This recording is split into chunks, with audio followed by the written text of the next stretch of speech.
దేవుని పరిశుద్ధ నామమునకు స్తోత్రం. హల్లెలూయా. సంతోషంగా ఉన్నారా? కొత్త సంవత్సరం కూడా పాతగానే ఉన్నారా? ఎలా ఉన్నాయి చెప్పండి. సంతోషం ఉన్నట్టే కనపట్ల. కొత్త సంవత్సరంలో మనం నూతనత్వాన్ని సంతరించుకొని మనం బ్రతుకుదాం ప్రభు కొరకు. నూతన మనసుతో, నూతన హృదయంతో, నూతన ఆలోచనతో అవన్నీ కూడా ఏంటంటే ప్రభు మహింపరచాలి అనేటువంటి ఉద్దేశంతో మనం బ్రతకాల్సిన ఉన్నాము. చూడండి, వాక్యాన్ని ధ్యానం చేసుకున్నాము. వాక్యాన్ని మనం శ్రద్ధగా మనం దేవుని యొక్క వాక్యాన్ని వినాలి కదా. దేవుని మందిరానికి, దేవుని ఆరాధించడానికి, దేవుని వాక్యం వినటానికి, ఆ అందు నిమిత్తం మనం దేవుని యొక్క మందిరానికి మనం రావాలి. అంతేగాని వేరు వేరు ఉద్దేశాలతో, వేరు వేరు ఆలోచనతో మనం దేవుని యొక్క మందిరానికి మనం వచ్చినప్పుడు దేవుని యొక్క నామానికి మహిమ రాదు. కనుక దేవుని బిడ్డలారా, దేవుని యొక్క సన్నిధిలో మనము ఒక ఆయన వాక్యం చెప్తా ఉన్నారంట. భాష నాలాంటి భాష వాక్యం చెప్తా ఉంటే మరి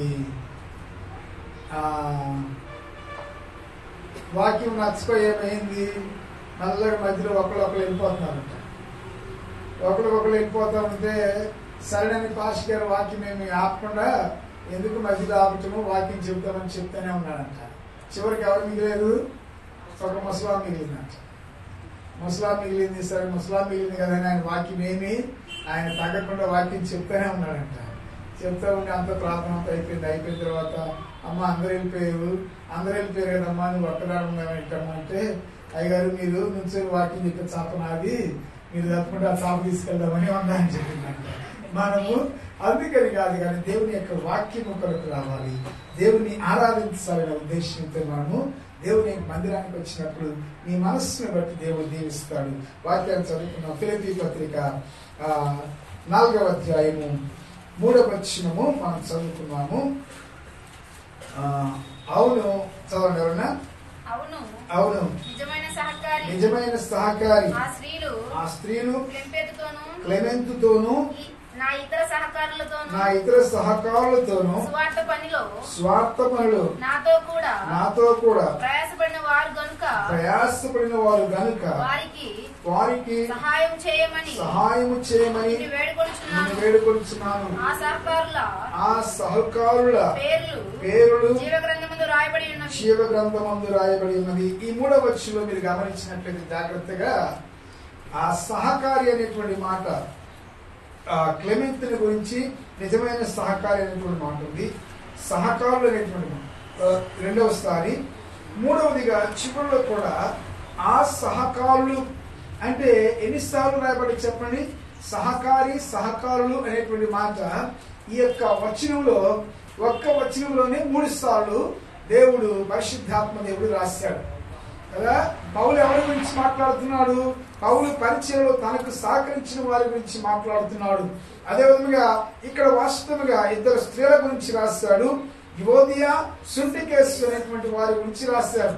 వీరిద్దరు కూడా ఏదో సంఘంలో వీరిద్దరికి విభేదాలు, వీరిద్దరికి ఏదో సమస్యలు చేస్తారంటే ఐక్యతతో ఉండటం లేదు, ఏకత్వంతో ఉండటం లేదు.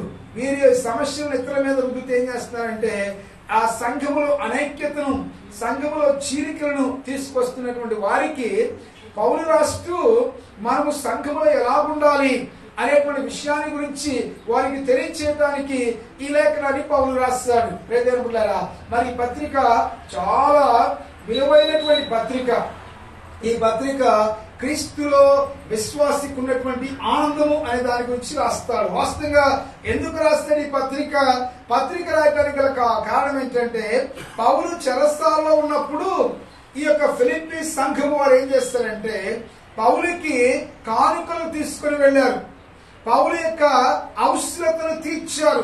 పౌలుకి డబ్బులు లేవని, వాస్తవంగా ఆ యొక్క చెరసాలలో ఉన్నటువంటి పౌలుకి డబ్బులు లేవని ఏం చేస్తారంటే ఆయనకి డబ్బులు ఇచ్చారు. చూడండి, అందుకనే మీరు గమనించినట్లయితే క్రిందకి మనం వచ్చినట్లయితే ఏమంటాడు 16వ వచనంలో, ఏలయనగా తెస్సలోనికైలో కూడా మీరు మాటి మాటికి నా అవసరము తీర్చుటకు సహాయము చేస్తున్నారంట. అంటే పౌలుకి ఎప్పుడు అవసరత ఉన్నప్పటికీ కూడా, ఎప్పుడు ఆర్థిక సహాయము పౌలుకి కలిగినప్పటికీ కూడా ఈ సంఘం వారు వారి వంతు వారు సహాయం చేయడానికి వారు ముందుకు వచ్చారు.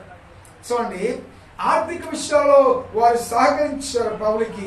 అయితే వారు ఇచ్చినటువంటి ఆ కృతజ్ఞత కానుకకి ఏం చేస్తుందంటే కృతజ్ఞత తెలియచేయడానికి ఈ పత్రికను పౌలు చెరసాలలో నుంచి రాస్తాడు. రాస్తూ ఏం చేస్తాడు, చెరసాలలో నుంచి రాస్తాడు కాబట్టి దీన్ని చెరపత్రిక అన్నాడు. అయితే 16 సార్లు ఆనందము సంతోషం అనేటువంటి మాట పౌలు ఈ పత్రికలో వాడతాడు కాబట్టి దీన్ని ఆనంద పత్రిక అని కూడా అంటాడు. It's also called an epistle of Joy కదా. ఎందుకంటే 16 సార్లు there are 16 mentions of both happiness and joy in this short epistle. ఈ యొక్క చిన్న పత్రికలో 16 సార్లు ఆనందము సంతోషం అనేటువంటి మాటలు మనకి కనబడతాయి. అందుకనే ప్రియదేవులారా, ఈయన ఎక్కడి నుంచి రాస్తున్నాడు, చెరసాలలో ఉండి రాస్తూ వారందరికీ ఏమని బోధ చేస్తున్నాడంటే ప్రభువునందు ఆనందించుడి, మరలా చెప్పుదును ఆనందించుడు అంటున్నాడు కదా. చెరసాలలో ఉన్న వాళ్ళు ఆనందంగా ఉంటారా చెప్పండి? ఆనందంగా ఉండరు.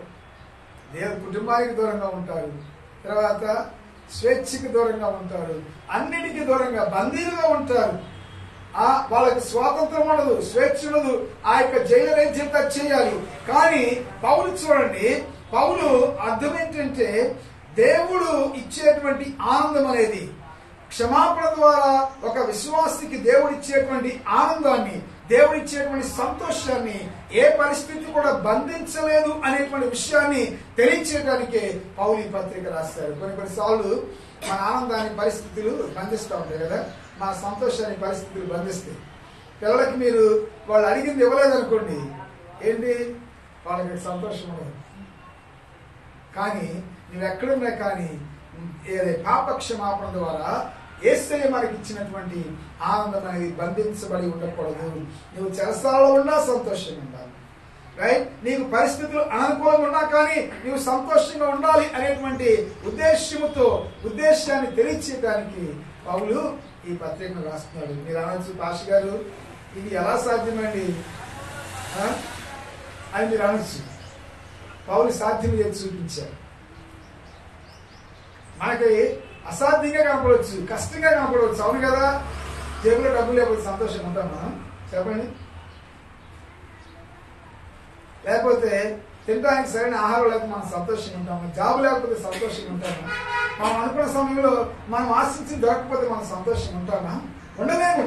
కానీ పౌలు ఏమంటున్నాడంటే మీరు ఆనందంగా ఉంటే దేవుడు ఏం చేస్తారు, మీరు సంతోషంగా ఉంటే అదేమవుతుంది తెలుసా, అది మీ జీవితాలకు ఆశీర్వాదకరం. అలాగే సంతోషంగా లేకుండా నేను అనుకున్నది జరగట్లేదు అని మీరు సంతోషంగా లేకుండా, లేకపోతే ఆనందంగా లేకుండా మీరు బాధతో దుఃఖంతో కూర్చుంటే ఏమవుతుంది చెప్పండి? ఏమవుతుంది? అదేం చేస్తుందంటే ఆ మానసిక పరిస్థితి మీ యొక్క దేహం మీద పడి అనారోగ్యాలకు దారితీస్తుంది. ఆలోచిస్తాం, చింతిస్తాం కదా. చింతించినందువల్ల కదా ఏమవుతుంది, ఇవన్నీ వచ్చేది ఏంటి, ఈ యొక్క రోగాలు, డయాబెటీస్ కానీ, షుగర్ కానీ, తర్వాత బీపీలు కానీ, ఇవన్నీ ఏంటంటే ఆలోచించి బాగా ఆలోచిస్తాము. అది మన యొక్క శరీరం మీద పడుతుంది. మనస్సు అనేది ఎప్పుడు కూడా మన శరీరాన్ని ప్రభావితం చేస్తాం. అందుకని మనకి చిన్నప్పుడు ఒక సామెత ఉంది, మరి మీరు ఎంతమంది స్కూల్లో చదువుకున్నారు, తెలుగు స్కూల్లో మీరు ఎంతమంది చదువుకున్నారు నాకేం తెలియదు, కానీ నేను పక్కా తెలుగు మీడియంలో చదువుకున్నాను. ఆ రాసేవాళ్ళు కదా, ఆ గోడల మీద రాసేవాళ్ళు ఒకటి సంతోషమే సగం బలం. చాలా సూక్తులు రాసేవాళ్ళు. ఆ సూక్తులు ఏమి నేను క్రిస్మస్ లో చెప్పాను కదా, చెడు అనకు, చెడు వినకు, చెడు కనకు, ఇలాంటి సూక్తులన్నీ కూడా రాశారు. మరి ఇప్పుడు స్కూల్స్ లో రాస్తున్నారు లేదో నాకేం తెలియదు కానీ, రైట్? ఇవన్నీ కూడా చూడండి, ఇక్కడ ఏం చెప్తున్నా అంటే సంతోషమే సగం బలం. పౌలకి బాధలు లేవా ఉన్నాయి, నాకు లేవా ఉన్నాయి, అందరికీ ఉన్నాయి. అయితే దీన్ని మనం అభ్యాసం చేసుకోవాలి, దీన్ని మనం ఏం చేయాలంటే అలవర్చుకోవాలి. We should cultivate this attitude of joy. ఈ సంతోషం అనేటువంటి వైఖరిని మనం అలవర్చుకోవాలి, వరకున వచ్చేది కాదు. అయితే ఇక్కడ పౌలు ఏమని చెప్తున్నాడు, ఈ వచనంలో సహకారుల గురించి మాట్లాడుతున్నాడు. అంటే దేవుని పనికి, దేవుని యొక్క సేవకులకు, దేవుని యొక్క రాజ్యానికి సహకరించేటువంటి వారి గురించి మాట్లాడుతూ క్రింద అద్భుతమైనటువంటి ముగింపు ఇచ్చాడు. ఏమన్నాడు? ఆ సహకారుల పేర్లు జీవ గ్రంథమందు వ్రాయబడి ఉన్నవి. ఏ సహకారులు?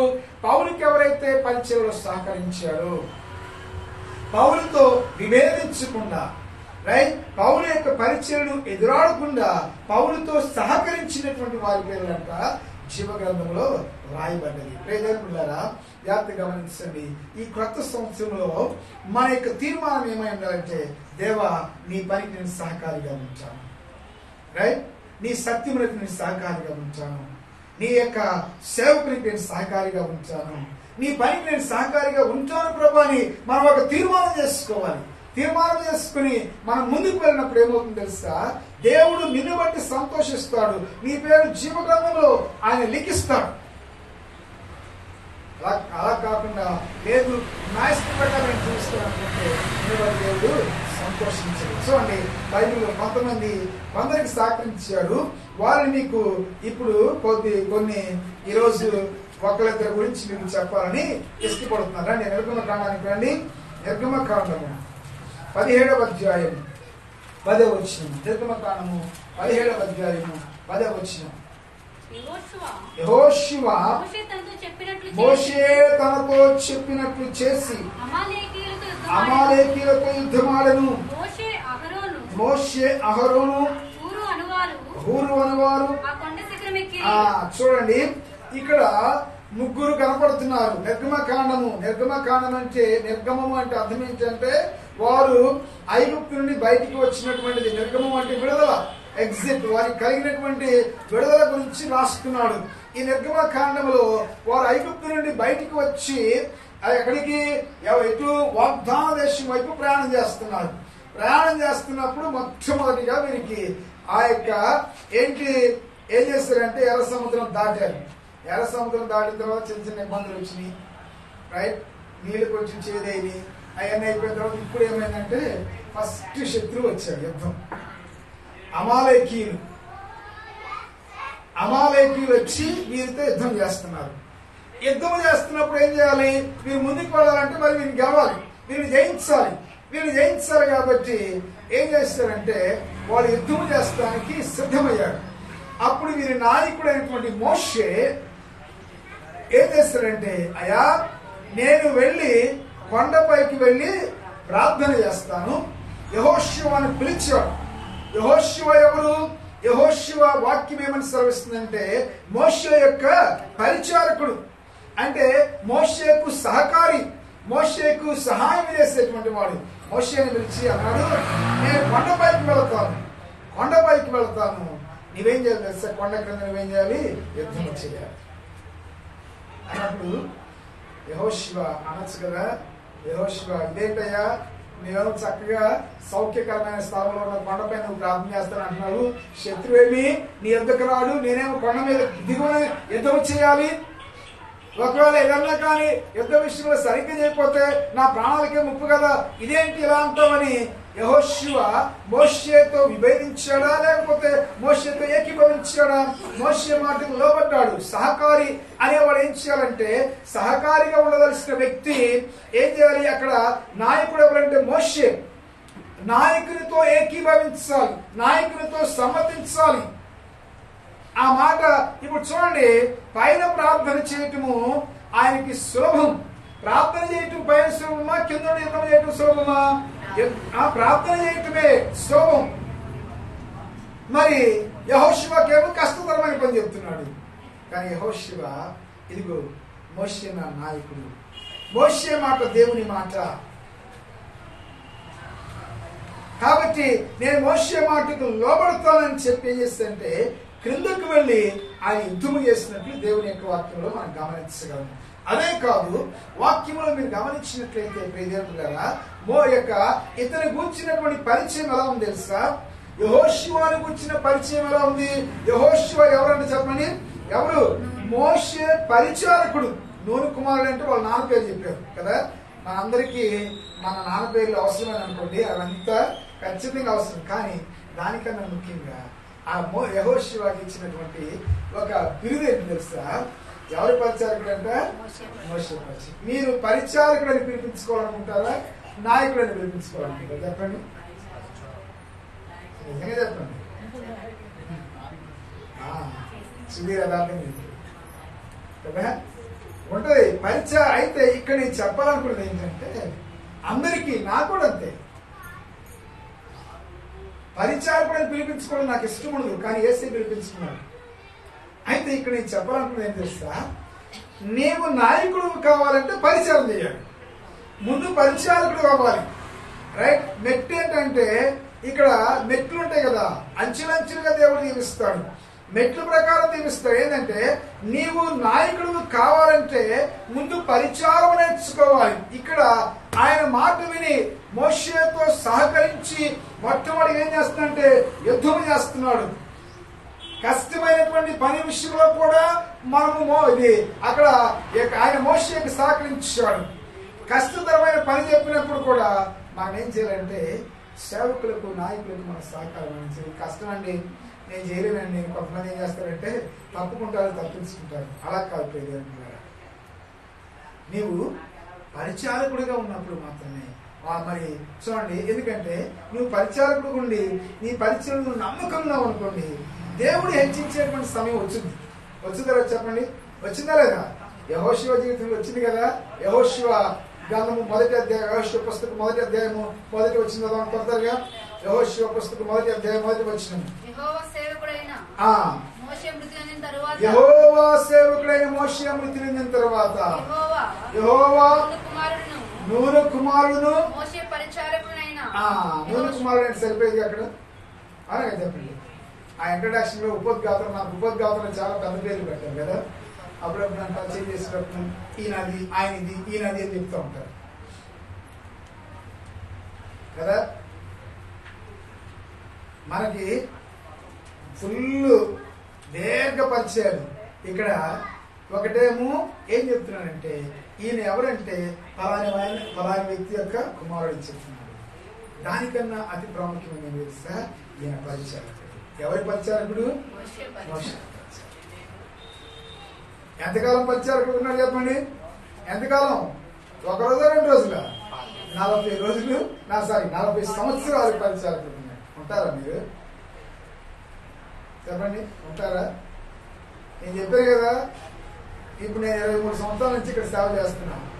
చాలా మంది సంఘానికి వచ్చి మందిరానికి వచ్చినప్పుడు, కొత్తగా వచ్చినప్పుడు అయ్యగారి వాక్యం బాగుంటుంది. 2 సంవత్సరాలు నేను బాగుపడుతుంది, ముఖం వచ్చేసి వెళ్ళిపోతాడు కదా. రైట్?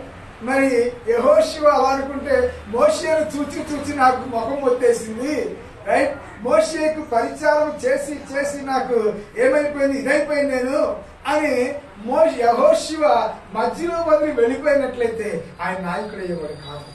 చూడండి, పరిచారకుడు నమ్మకస్తులుగా ఉండాలి, కష్టమైన సహించాలి, నష్టమైన కానీ భరించాలి. మరి ఇవన్నీ సహించాడు, భరించాడు. లేదేనుకున్నారా, నీవు సహకారిగా చూడండి. మోషే కావచ్చు, నేను కొండ మీద అందరూ కనపడుతున్నావు బాగా, నేను కొండ కింద ఎవరికి కనపడలేదు అని అనవచ్చు కదా. మనకే పరిచయం ఇష్టం చెప్పండి? కనబడే పరిచయం ఇష్టం, కనబడిన పరిచయం ఇష్టం? కనపడాలని కోరుకుంటాం కదా, కనపడాలని కోరుకుంటున్నాను. కనబడింది కూడా మనం చేయాలి. నీవు ముందు కనబడాలంటే ముందు కనబడకుండా ఉండాలి. చూడండి, యెహోషువ గురించి మరొక మాట చూపిస్తాం. చూడండి, రండి. యెహోషువ అదే నిర్గమకాండం,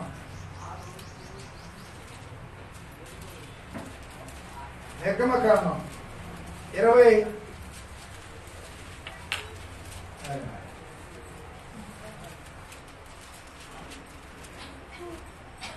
20 తీస్తే చదువు మౌనిక. 33వ అధ్యాయం 11వ వచనం.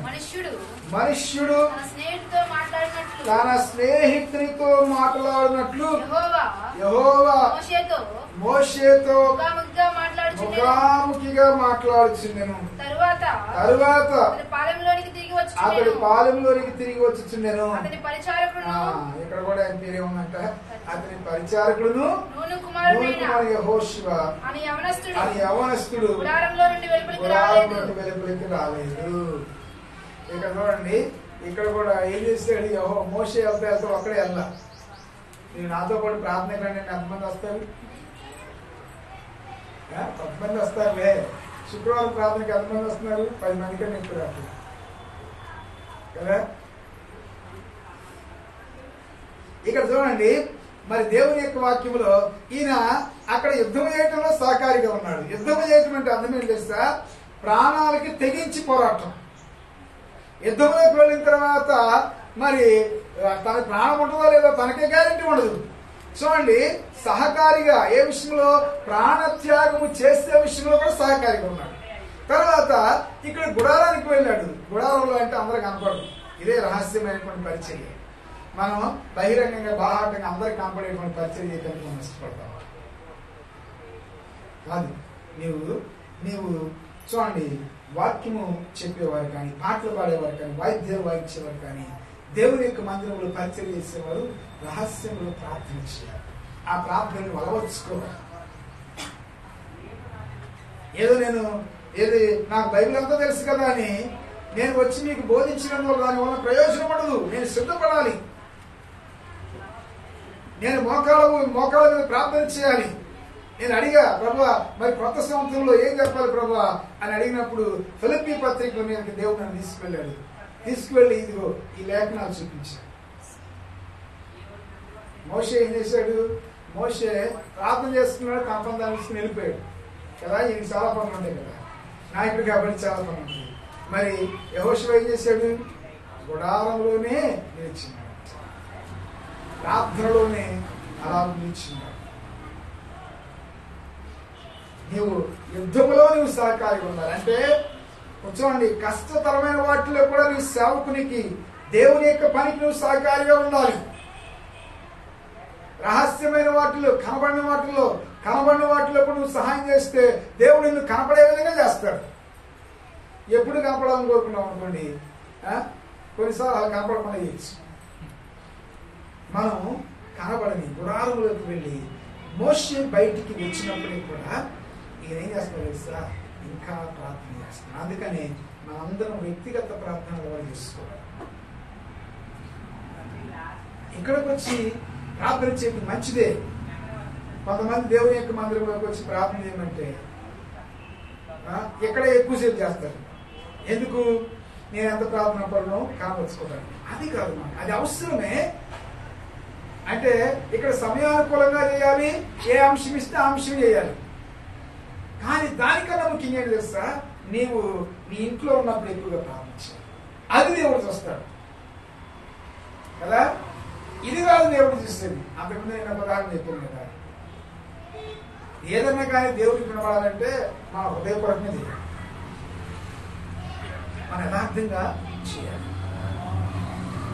మన ప్రార్థన కానివ్వండి, మన పాటలు కానివ్వండి, మన వాక్యం కానివ్వండి, ఏదైనా చూడండి వినబడాలంటే యథార్థ మనసుతో చేయాలి. ఇక్కడ కూడా ఈయన గురించి చెప్పినటువంటి పరిచయం తెలుసా, పరిచారకుడు. లోకంలో పరిచారకులు ఉండమంటే లోకం దృష్టిలో చాలా చిన్న చూపు, తక్కువగా ఉంటుంది. కానీ పరిచారకుడు దేవుని యొక్క దృష్టికి చాలా విలువైనవాడు. పరిచారకుడుగా ఎవరైతే ఉండడానికి ఇష్టపడతారో వారినే దేవుడు దీవిస్తాడు. పరిచర్యకి రండి బాబు అంటే మహేష్ బాబు అక్కడే మహేష్ పట్టుకున్నాడు. మహేష్ తాపలు వేయాలి, మహేష్ కుర్చీలు వేయాలి. నువ్వు పెద్దవాడువైనా చిన్నవాడువైనా కానీ పరిచయం చేయాలి. ఇంకా ఇంకో విషయం చెప్పడానికి నేను ముందుకు వెళ్తున్నాను. ఏది తర్వాత కింద యెహోషువ యుద్ధం చేస్తున్నాడు. యుద్ధం చేస్తుంటే మరి మోషే ఎక్కడ ఉన్నాడు, కొండ మీద కూర్చొని ఏం చేస్తున్నాడు, చేతులెత్తి ప్రార్థన చేస్తున్నాడు. ఎంతసేపు చేతులు ఎత్తాడు చెప్పండి. మిమ్మల్ని ఒక 10 నిమిషాలు ఆరంభంలో చేతులు ఎత్తామంటే సగం చేతులు ఎత్తామంటే సగం చేతులు ఎత్తాం. మరి ఈ రోజంతా చేతులు పైకెత్తారు కదా. ఈ రోజంతా మిమ్మల్ని అంతా 1 గంట సేపు చేతులు ఎత్తి ఆరాధన చేయండి కష్టం. రోజంతా చేతులు ఎత్తాలి. చేతులు ఎత్తకపోతే ఇశ్రాయేలు ప్రజలు ఓడిపోతారు. దింపినప్పుడల్లా ఓడిపోతున్నారు. మరి ఏం చేయాలి? అప్పుడు ఇద్దరు అహరోను హూరు వీరందరూ ఏం చేస్తారంటే మోషే పక్కన అటొకరాయి ఇటొకరాయి వేసి కూర్చుంటారు. కూర్చొని మోషే చేతులు బరువెక్కుతున్నాయి కాబట్టి మోషే చేతులు వీరు ఎత్తిపోతున్నారు. అంటే ఏంటి? బలపరుస్తున్నారు, సహకరిస్తున్నారు. అహరోను అనుకోవచ్చు, నేను మోషే నీకంటే పెద్దోడు, నేను ఇంటిలో పెద్దోడు, నేను నీ చేతులు నేను పట్టుకోవడం ఏంట్రా, నువ్వు నా చేతులు పట్టుకోవాలని అహరోను అన్నాడా? లేదు. చూడండి, జాగ్రత్త గమనించండి. ఇది వయస్సులో మనం పెద్దవాళ్ళని కావచ్చు కానీ ఆత్మీయతలో పెద్దతనాన్ని ఇచ్చి దేవుడు ఇస్తాడు. ఆత్మీయతలో పెద్దరికాన్ని దేవుడు ఇస్తాడు కదా. దాంట్లో మనం పెద్దవారుగా ఉండటానికి కొంతమంది ఏమంటారు తెలుసా, నేను ఈ సంఘానికి 30 సంవత్సరాల నుంచి వస్తున్నాను అంటారు. నేను 30 సంవత్సరాల నుంచి వచ్చి నీ వల్ల ఎలాంటి ప్రయోజనం లేకపోతే ఏంటి ఉపయోగం చెప్పండి? నువ్వు సంఘానికి వచ్చినప్పుడు సంఘంలో సహకారిగా ఉండాలి, ఆర్థిక విషయాల్లో సహకారిగా ఉండాలి, పరిచయంలో సహకారిగా ఉండాలి. ఈ యొక్క యెహోషువ ఆయన యాజకుడు, ఆయన కూడా ఒక పరిచయం దేవుడు ఇచ్చాడు. ఈయనేమో నాయకుడు, ఆయనేమో యాజకుడు. మరి ఇప్పుడు అవసరం వచ్చింది కాబట్టి ఏం చేస్తున్నాడంటే యెహోషువ వచ్చి అది ఆ యొక్క అహరోను వచ్చి ఏం చేస్తున్నాడు తెలుసా, అతని చేతులు పైకెత్తి పట్టాడు. ఊరు అహరోనుడు ఆ చేతులు పైకెత్తి పట్టుకున్నాడు. ఎంత ఇక సాయంత్రం వరకు ఎత్తి పట్టుకున్న తర్వాత ఏమైంది, దేవుడు ఇశ్రాయేలు ప్రజలకు ఏమిచ్చాడు, విజయం ఇచ్చాడు. హల్లెలూయా, హల్లెలూయా. మనం అనుకున్న దాంట్లో మనం సక్సెస్ సాధించాలంటే సంఘం అనేది ఒక కుటుంబం. మనందరము కుటుంబంలో సభ్యులు. మనందరము మనం అనుకున్నటువంటి ఈ యొక్క నూతన సంవత్సరంలో మన ఆలోచన, మన ఉద్దేశాలలో ఈ యొక్క సంఘాన్ని అనేకాత్మలు రక్షించే విషయంలో, బయటికి వెళ్ళి స్వార్థ ప్రకటించే విషయంలో మనం సఫలీకృతులు కావాలంటే మీరు అందరూ ఏం చేయాలంటే నా చేతులు ఎత్తి పట్టుకోవాలి. అర్థమవుతుందా? రైట్? సహకారులుగా ఉండాలి, ఎదిరించు వారిగా ఉండకూడదు. ఎవరైనా ఎదిరిస్తారు కదా. మనము సహకారులు అక్కడ అసలు ఆ రోజు వాటిని చదువుతున్నప్పుడు ఆ మాట నాకు చాలా కొత్తగా అనిపించింది. నేను చాలాసార్లు చదివాను ఫిలిప్పీ పత్రిక, చదవడమే కాదు బోధించాను కూడా. మరి అందుకనే ఎందుకు బైబిల్ చదవాలి తెలుసా, నువ్వు ఎప్పుడు చదివినా బైబిల్ ఎప్పుడు ఏదో కొత్తగా కనపడతానే ఉంటుంది. దీంట్లో ఈ పాత ఏముండవు, సర్దిదనం అనేది ఉండదు. అందుకని మిమ్మల్ని బైబిల్ చదవమనేది. మీరేమనుకుంటారు తెలుసా, ఆశ గారు మీరంటే వాక్యాలు చెప్పుకోరు కాబట్టి మీరు చదువుకుంటారు, నాకెందుకని మీరు అనుకుంటారు. మీ వద్ద దేవుడు మీతో మాట్లాడదు. చెప్పండి. ఇది ఎందుకు చదువుతున్నాం మనం? ఇది దేవుడు మనకు రాసినటువంటి ప్రేమ లేఖ. దేవుడు మనతో మాట్లాడాలి కాబట్టి మనం చదవాలి. అప్పుడు నాకు చాలా సంతోషం వేసింది. సహకారుల పేర్లు జీవగ్రంథంలో రాయబడింది. మీ అందరి పేరు జీవగ్రంథంలో రాయబడింది. మరి అలాగు చేసి ఏం చేయాలి తెలుసా, దేని యొక్క ఆ దినమున అమాలేకీయులతో వారు యుద్ధము చేశారు. యుద్ధములో మోషే ఒక్కడే పోరాడితే ఓడిపోయేవాడు. మోషే ఒక్కడే ప్రార్థన చేస్తే ఎంత మటుకు విజయం వచ్చింది. ప్రార్థన చేసేవాళ్ళు ప్రార్థన చేయాలి, యుద్ధం చేసేవాళ్ళు యుద్ధము చేయాలి, తర్వాత బలపరిచేవాళ్ళు బలపరచాలి. అలాగూ మనవంతు సహకారము, మనవంతు సహాయము మనం అందించినప్పుడు ఏమవుతుంది తెలుసా, దేవుడు మన యొక్క సంఘముగా సమిష్టిగా మనందరినీ దేవుడు దీవిస్తాడు. అందరినీ, మన అక్కడే కాదు. అక్కడ యుద్ధంలో విజయం వచ్చినప్పుడు మోషేకి ఒక్కడికే ఘనత వచ్చిందా? ఇశ్రాయేలు ప్రజలందరికీ విజయం. అది నాయకుడిగా మోషేకి ఘనత రావచ్చు, కానీ విజయం అనేది అందరికీ వచ్చింది. కనుక దేవుడులారా అలాగే మనం చేయాలి. మరి 3వ యోహాను పత్రికలో ఒక మాట ఉంది చూడండి. యోహాను గాయును ఉద్దేశించనుకుంటా అంటాడు. 3వ యోహాను పత్రిక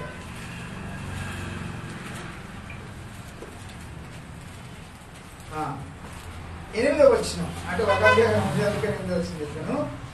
మనము సత్యమునకు సహాయకులమునట్టు అట్టి వారికి ఉపకారము చేయబద్ధులమై ఉన్నాం. మనం ఏం చేయాలంట? సత్యమునకు సహకారమై ఉండాలి. సత్యం అంటే దేవుని వాక్యం. ఈ దేవుని యొక్క వాక్యము నెరవేర్చబడేటట్లు మనము సహకరించబద్ధులమై ఉన్నాము. పిల్లరా, అది మన జీవితంలో చాలా మరి యెహోషువ సహకరించాడు. యెహోషువ పరిచారకుడుగా ఉన్నాడు కాబట్టి అంచెలంచెలుగా దేవుడి అతన్ని దీవించాడు. పరిచారకుడు ఏమయ్యాడు? యెహోషువ గ్రంథంలోకి వచ్చిన పుస్తకంలోకి వచ్చినప్పుడు ఆయన ఏమయ్యాడు? నాయకుడు. మరి ఎక్కడైనా పద్ధతి అదే, వ్యవస్థలన్నీ అంతే కదా. కార్పొరేట్ నుంచి పోటీ చేస్తారు, తర్వాత ఎంపీటీసీలని, ఎమ్మెల్యేలని, ఆ తర్వాత మంత్రులని, ముఖ్యమంత్రులని, అట్లా వెళ్తారు. ఒకేసారి ముఖ్యమంత్రి అవుతారా చెప్పండి? లేదు. ఎవరికో ఒకరికి అవకాశం వచ్చింది. రాజీవ్ గాంధీకి ఒకేసారి ప్రధానమంత్రి అయ్యే అవకాశం వచ్చింది, ఎందుకంటే అలా చచ్చిపోయింది కాబట్టి. అటువంటి ఎవరికి అర్థంగా వస్తే నాకు రావాలి మీరు కోరుకోబాకండి అంటే అర్థం ఏంటి తెలుసా? మీరు కష్టపడటానికి ఇష్టపడలేదని అంటారు, మీరు పరిచయం చేయడానికి ఇష్టపడలేదని అంటారు. ఎవరికో అరుదుగా వస్తాయి, కానీ క్రింద నుంచి పైకి వెళ్ళినప్పుడు మనకు తృప్తి ఉంటుంది, అంచెలంచెలుగా ఎదిగినప్పుడు మనకు తృప్తి ఉంటుంది, కష్టపడి ఎదిగినప్పుడు మనకు తృప్తి ఉంటుంది. ఏమి చేయకుండా కష్టపడకుండా మీకున్న వారసత్వాన్ని బట్టి, మీ కుటుంబ, మీ వంశాన్ని బట్టి మీరు పైకి వెళ్ళినా కానీ జాగ్రత్తగా గమనించండి, అది మీకు తృప్తిగా ఉండదు, అది మీకు సంతోషాన్ని ఇవ్వదు. మరి మీరు సహకారులు జాబితాలో ఉండాలి. మోషేకు సహకరించిన వారు అక్కడ ముగ్గురు ఉన్నారు. ఎవరు? ఒకరు యెహోషువ, రెండవది అహరోను, మూడవది హూరు. అయితే ఇక్కడ ముగిస్తాను నేను. మోషేని ఎదిరించిన వారు కూడా ఉన్నారు కదా, ఎదిరించిన వారు కూడా ఉన్నారు. చూడండి ఒకసారి 2వ తిమోతి పత్రిక, 2వ తిమోతి పత్రిక రండి. 2వ తిమోతి పత్రిక 3వ అధ్యాయము 8వ వచనము. ఎన్నే ఎంబ్రే అనువారు మోషేని ఎదిరించినట్టు వీరును చెడిన మనసు కలిగి విశ్వాస విషయంలో భ్రష్టులై సత్యమును ఎదిరింతురు. అక్కడ పరిశుద్ధాత్ముడు వీళ్ళేమనుకున్నారు? మోషేని ఎదిరిస్తున్నాం అనుకున్నారు, కానీ ఎదిరించింది ఏమని చెప్పండి? సత్యం. ఎన్నే ఎంబ్రే పాత నిబంధనల పేర్లు లేదు, మరి పౌలుకి ఎక్కడ దొరికింది, కానీ వీళ్ళు ఎప్పుడూ ఎదిరించారో మనకు కరెక్ట్ లేదు. కొంతమంది ఏమంటారంటే పౌలు ఆయన ఎక్కడ అంతఃపురంలో ఉన్నప్పుడు ఎదిరించారని అంటారు కొంతమంది, కరెక్ట్గా మనకు తెలియదు. వచ్చేవారు నేను చూసి క్లారిటీ ఇస్తాను. ఎదిరించారు, రైట్. కానీ ఏదేమైనా ఏం చేశారంటే ఎదిరించి ఏమయ్యారు? అక్కడ సహకారుల పేర్లేమో జీవ గ్రంథంలో రాయబడ్డాయి, రైట్. మరి ఇక్కడ ఎదిరించిన వారు ఏమయ్యారంట? భ్రష్టులు అయ్యారు. భ్రష్టులు అంటే అర్థం చేస్తా, ఇది ఎందుకు పనికిరాని వాడు, ఇతని వలన ఎవరికి ఉపయోగం లేదు. మనము చూడండి, సహకారులుగా ఉండి ఏం చేయాలంటే మన పేర్లు జీవగ్రంథంలో సువర్ణాక్షరాలతో మన పేర్లు జీవగ్రంథంలో రాయబడాలి. అదే ఎవరైనా కోరుకుంటాను, నేనైనా అదే కోరుకుంటాను. న్యాచురల్గా మన మనసు ఏంటి తెలుసా? ఎప్పుడు కూడా ఎదిరించాలనేటువంటి మనసు. బైబిల్లో ఒక మాట తెలుసా? చిన్నపిల్లల్లో కూడా అంట స్వాభావికంగా వాళ్ళు మూఢత్వం ఉంటుందంట. మనం నేర్పుతాం చిన్నపిల్లలకి, నేర్పం, అరే తిట్టరా కొట్టరా నేర్పం, ఆడే. ఎందుకంటే అది ఆదాము యొక్క స్వభావం మనలో వచ్చేసింది. మన అందరిలో ఏమని తెలుసా? ఆదాము అనేటువంటి ఇన్బిల్ట్ స్టెబిలైజర్ ఉంది. అంటే స్టెబిలైజర్ ఏంటి? పాపం అనేటువంటి స్టెబిలైజర్ మన అందరిలో ఉంది. చిన్నపిల్లవాడికి అరే నువ్వు వెళ్ళి ప్రక్కన కొట్టరా అని చెప్పొద్దు, చెప్పాల్సిన పని లేదు. కొట్టొద్దురా అని చెప్పాలి. ఎందుకు? ఇదిగో పాపం అనేటువంటి స్టెబిలైజర్ మనలో ఇన్బిల్ట్ అయింది. సహకరించండి నేను చెప్పాలి, కానీ ఎదిరించండి నేను చెప్పకుండా మీకు ఎదిరిస్తాను. అవి చెప్పాల్సిన పనిలే కదా. మన సహకారులుగా ఉండాలి. మరి సహకారులుగా ఉన్న వారి పేర్లేమో జీవగ్రంథంలో రాయబడి, మరి ఎదురాడినటువంటి ఎన్నే ఎంబ్రేలు వాళ్ళు ఏమైపోయారంటే భ్రష్టులు అయిపోయారు. వారు మంచి మాదిరులు కాదు, మంచి ఉదాహరణ కాదు. దేవులారా, మరి మనం కొత్త సంవత్సరంలోకి వచ్చాము. కొత్త సంవత్సరంలో మీరు వ్యక్తిగతంగా ప్రార్థన చేసుకోండి. ప్రభా నేను సహకారిగా ఉండాలి. అక్కడ క్లెమెంట్ గురించి చెప్తూ నిజమైన సహకారం, రైట్, నిజమైనటువంటి సహకారం. జాగ్రత్తగా గమనించండి. ఇవి లేఖన సత్యాలు. మీరు వీటిని పాటించినట్లయితే చూడండి, ఖచ్చితంగా పరిచారకులుగా ఉన్నటువంటి మీరు ఖచ్చితంగా నాయకులు అవుతారు. సహకారులుగా ఉన్నటువంటి మీ పేర్లు దేవుని యొక్క జీవగ్రంథంలో అంటే దేవుని దృష్టికి విలువైనవిగా ఉంటాయి. మరి అతివారిగా మనం ఈ సంవత్సరం ఉండాలి. ప్రభా నన్ను నీ మందిరములో నీ పనికి, సత్యమునకు, సేవకునికి సహకారిగా నన్ను చేయి ప్రభు అని మనం ప్రార్థన చేసుకోవాలి. ఆ దిశగా మనము ఏం చేయాలి? ఆ దిశగా మనం ప్రయత్నాలు చేయాలి. రైట్? అలా చేసినప్పుడు మరి దేవుడు నీకు ప్రతిఫలం ఇస్తాడు. ఆయన ఇచ్చే ప్రతిఫలం ఏంటంటే జీవనంలో నీ పేరు, నీకు అక్కడికి వెళ్ళినా మంచి సాక్ష్యం వచ్చింది కదా. మహేష్ కిందకి మా తర్వాత మంచి పేరు మహేష్ మహేష్ మహేష్ అని ఎందుకు వస్తాడు? ఎందుకంటే పరిచారకుడిగా ఉంటాను, సహకారిగా ఉంటాడు. ఎప్పుడు చెప్పినా కానీ పని మన శుక్రవారం పాపం ఇదంతా చేశాడు, ఏదో ఒక లెటర్ ఇచ్చి రావాలని భాషంగా అంటూనే ఉన్నారు. నాకు తెలిసాడు మీకు మహేష్ని పంపుతారని. ఇంకా ఎవరున్నారు? ఎవరు ఎవరన్నా పిలిచి ఫోన్ చేసి రమ్మన్నామంటే మాకు ఆ పని ఈ పని అంటారు. మేము అందుబాటులో. మరి ఎందుకు మహేష్కి ఇప్పుడు చూడండి, మా తర్వాత ఆయన నాయకత్వం ఎందుకు వచ్చింది తెలుసా? సహకారిగా ఉంటున్నాడు, పరిచారకులు ఉంటున్నాడు. నువ్వు కూడా అలా ఉండాలి. నీవు నేను పరిచారకులుగా ఎక్కడైతే ఉంటున్నాను, సహకారిగా ఉంటాను, దేవుడిని హెచ్చిస్తాను. నేను పేర్లు చెప్తున్నానని మీరు మళ్ళీ ఏదో అతిశయపడి పక్కవారు. సుధీర్ కూడా చక్కగా సహకారం వస్తుంది. చెప్పకపోయినా కానీ ఇగో ఈ పని సుధీర్ నేను చెప్పకపోయినా చేస్తాను, రేపు వరిస్తే కూడా తీసుకెళ్తాను. రైట్? ఎందుకంటే మనము గొప్ప కొరకు దేవుని పని చేయొద్దు. మన పేర్లు గొప్పగా చెప్తారని కాదు, కానీ దేవుని మహిమపరచడానికి మనము అలాంటి ఉద్దేశము, అలాంటి ఆలోచనతో మనము ఉన్నప్పుడు దేవుడు మనం దీవిస్తాడు. చూడండి, సహకారులు ఎప్పుడు కూడా ఏం చేస్తాడు? యెహోషువ అనేటువంటి సహకారి ఏం చేస్తాడు తెలుసా? యుద్ధం చేశాడంటే అర్థం తెలుసా? ప్రాణానికి కూడా తెగించడానికి సిద్ధపడతాడు. గుడారంలో ప్రార్థన చేశాడంటే అర్థం ఏంటంటే రహస్యమైనటువంటి పని కూడా ఎవరు చూచి ఎవరు చూడకుండా గుర్తించినటువంటి పనులు కూడా ఆయన చేయడానికి ఇష్టపడతాడు. మనం బహిరంగంగా గుర్తించే పనులే మనం చేయటం కాదు. చూడండి, ఇదిగో ఈ డెకరేషన్లు అన్నీ మీరు చూస్తారు. ఈ డెకరేషన్ అన్ని అనుకుంటూ చేసేది భాషన్ గారు, మహేష్, యూత్ అంతా. నేను మాత్రం మీకు దీని మీద నేను కనపడతాను. నాకు తెలిసిన పని ఇదే. డెకరేషన్ అనేది ఏమన్నా అనుకోండి, మీరు చూడకూడదు ఉండేది ఆ డెకరేషన్. ఎందుకంటే నాకు రాదు, నేను చేయలేను, ఆ పని చేయలేను. వాళ్ళందరూ సిద్ధపరిస్తే నేను కూడా మోసలో పని మీద ఎక్కుతాను, పీపుల్ మీద ఎక్కుతా. రైట్? అది చేయకపోతే చూడండి, వాళ్ళ సహకారులు. దేవుని పని నేను నిలబడి వాక్యం చెప్పాలంటే ఇదిగో ఇక్కడ ఉండేటువంటి డెకరేషన్ తీసేసారు. మీకు చక్కగా చక్కగా ఉండాలంటే ఏంటి తెలుసా? దాని వెనక ఎవరో ఒకరికి సహాయం పని చేయాలి. పాపం మీరు కొంతమంది ఇక క్రిస్మస్ 24 23 24 వచ్చిన పాషన్ గారు ఇంటికి వచ్చి 5 6 వస్తారు, రాత్రి అంతా ఉంది. జనవరి అంతే. కారణం ఏంటి తెలుసా? దేవుని పనిలో మేము సహకరించాలి, సహకారులుగా ఉండండి. ఈ రోజు నుంచి ఈ సంవత్సరం అంత ప్రభా నేను నీకు నీ పరిచయం సత్యమునకు సేవకునికి సహకారిగా ఉంటాను, ఎదిరించువారిగా కాదు అని మీరు ఉన్నప్పుడు దేవుని దృష్టిలో మీరు పడతారు. జీవగ్రంథంలో మీ పేరు ఉంటుంది, సంఘంలో కూడా నీకేముంటుంది? మంచి సాక్ష్యం. వాటి కొరకు ఇంకా అంతకన్నా ఏం కావాలి చెప్తున్నాను? అంతకన్నా ఏం కావాలి? కనుక మరి అటు కృప పరిశుద్ధాత్మ దేవుడు ఈ దినమున అందరికీ దయచేయండి. మీరు వ్యక్తిగతంగా ప్రార్థన చేసుకోండి. దేవా, నన్ను ఈ సంవత్సరం అంతా సత్యమునకు నీ పనికి సహకారిగా చేయకూడదని ప్రార్థన చేసుకోండి. ఆ విధంగా ఉండటానికి ప్రయత్నించండి.